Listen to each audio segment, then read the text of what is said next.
ઓમ નમો નારાયણ. હું અરુણાબેન પી ગોસ્વામી સુરતથી તમારું સ્વાગત કરું છું અરુસ કિચનમાં. તો આજે આપણે બનાવશું ગલકા દાળ એમ. તો એના સારું આપણે જો હે ગલકા.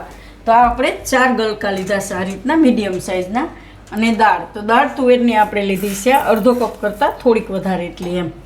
અને મસાલો તો આપણે આ દાળનો મસાલો બનાવીને રાખ્યો છે. આ એક ટમેટું, થોડુંક આદું છીણીને રાખ્યું ને મરચું એટલે સુધારીને એકાદું એમ.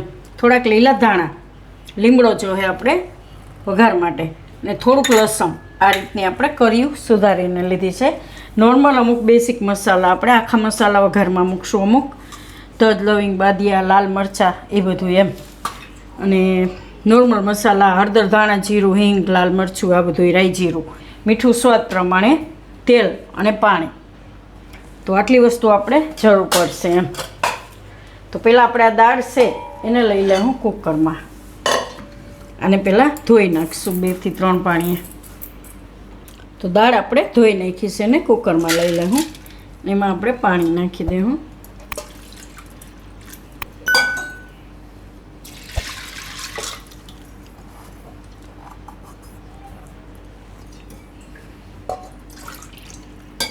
તો આ રીતે આપણે દાળ બાફવામાં જેટલું પાણી નાખીએ એ રીતે પાણી નાખી દઉં. મીઠું નાખી દઉં એમાં.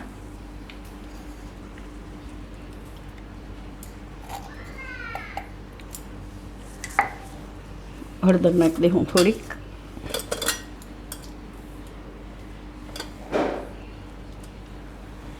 અને મેથી નાખીશું થોડીક આપણે એમાં, મેથીના આખા દાણા. મસ્ત લાગશે ટેસ્ટમાં. ખાલી બાફવામાં આટલા 1 નાની ચમચી જેટલા. હવે કુકરનું ઢાંકણું બંધ કરી દઉં.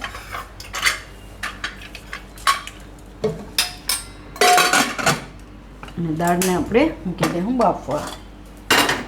ગેસ ચાલુ કરી દઉં. તો દાળ આપણે બાફી લેવું. એમાં 2 થી 3 વિસલ થાય ત્યાં સુધી એમ. તો જે નોર્મલ આપણે દાળ બાફતા હોય એ રીતે આપણે દાળને બાફી લેવાની. તો દાળ બફાય ત્યાં સુધીમાં આપણે આ ગલકાને સુધારી લેવું. તો આને આપણે છાલ કાઢી નાખીશું.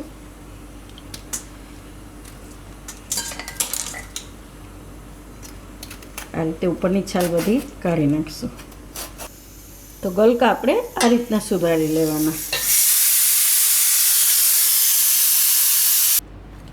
તો કુકર આપણે હવે ખોલીને જોઈ લઈએ. અને આપણે ઉતારી લીધું હતું.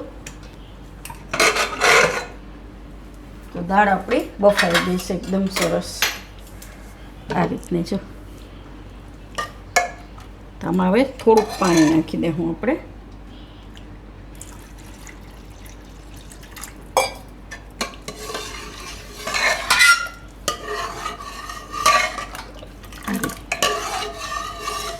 મેથી એકદમ મસ્ત લાગે છે બફાઈ જાય ને આ રીતે. એટલે તો તમારે આમાં 2 ઓપ્શન છે. તમારે જો બ્લેન્ડર મારવું હોય તો બ્લેન્ડર મારી નહીં કરી શકો, અને આ રીતની દાળ રાખવી હોય તો આ રીતની રાખી શકો. તો આપણે આમાં બ્લેન્ડર નહીં મારીએ, ખાલી આ રીતે ચમચો ફેરવી લેવાનો, નહીં તો પછી થોડુંક ઝેણી ફેરવી લેવાની એમ.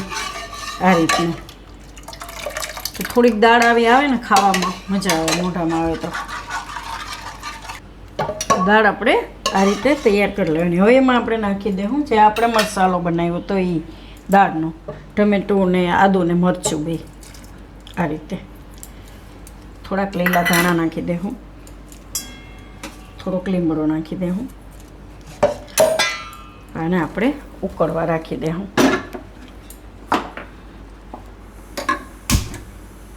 તો દાળ ઉકળે ત્યાં સુધીમાં આપણે વઘાર કરી લેવું. તો આ કઢાઈ લીધી છે આપણે. ગેસ ચાલુ કરશું. આમાં નાખશું થોડુંક તેલ.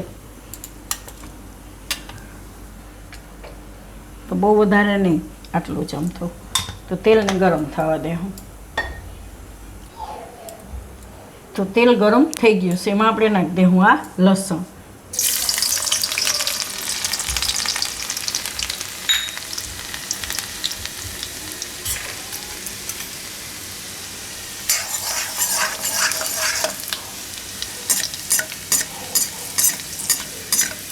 આ રીતનું લાલ થવા દેવાનું થોડુંક લસણ. હવે એમાં આપણે નાખી દઉં આ ગલકા.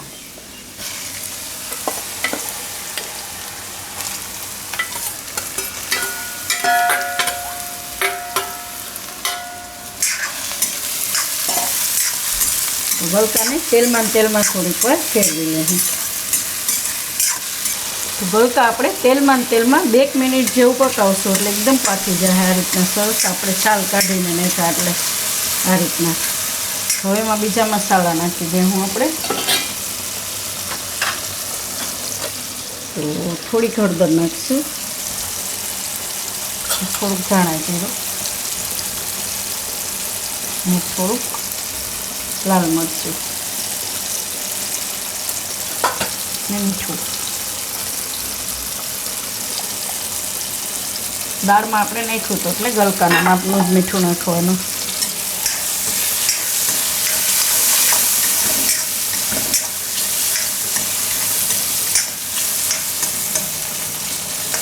થોડુંક કાશ્મીરી મરચું નાખીશું.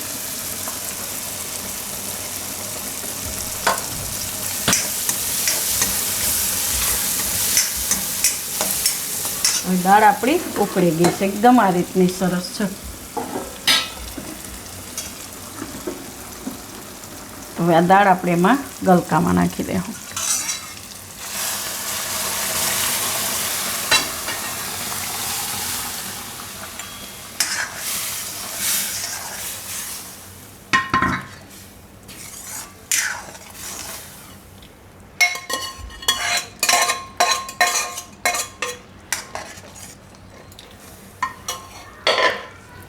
ગેસ આપણે ધીમો રાખશું. ઘાટી પાતળી તમારે જેવી કરવી એ પ્રમાણે તમે એમાં પાણી નાખી શકો એમ. તો અમારા ભાઈને આવી ઘાટી બહુ ભાવે લોકમાર ભાઈને. તો એમાં ઉપરથી આપણે એક વઘાર કરશું. થોડુંક તેલ નાખશું આમાં 2 ચમચી જેટલું ને ગરમ થવા દેવું. તો તેલ આપણું ગરમ થઈ ગયું. થોડીક રાઈ નાખશું એમાં, થોડુંક જીરું અને અમુક ગેસ બંધ કરી દઉં. હવે અમુક આખા મસાલા નાખશું. બાદીઓ, 2 તજના ટુકડા, 2 લવિંગ અને આખા મરી ભેગ.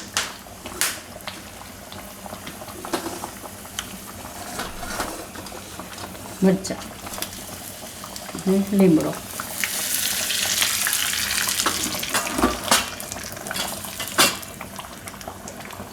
થોડી હિંગ. આ વઘાર આપણે નાખી દઉં દાળ ઉપર.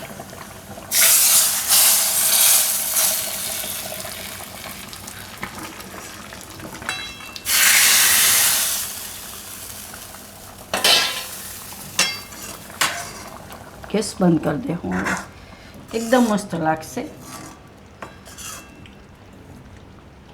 તો આને આપણે થોડાક ધાણા નાખી દઉં ઉપરથી લીલા.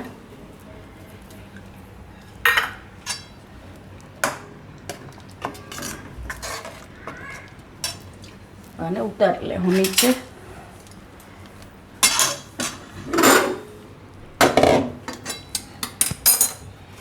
ને કાઢી લેવું વાટકામાં. મસ્ત આ રીતની ઘાટી ઘાટી મજા આવે ભાત આરે ખાવાની એમ.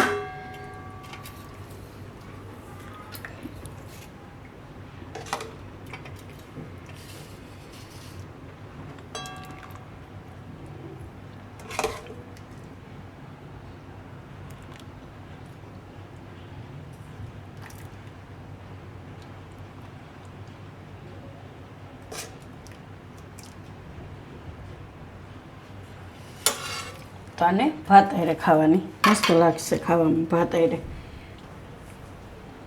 ને ઉપરથી તમારે લીંબુ નાખીને ખાવી હોય, થોડી ખટાશ જોતી હોય તો એમ થોડીક આમાં નાખી દો.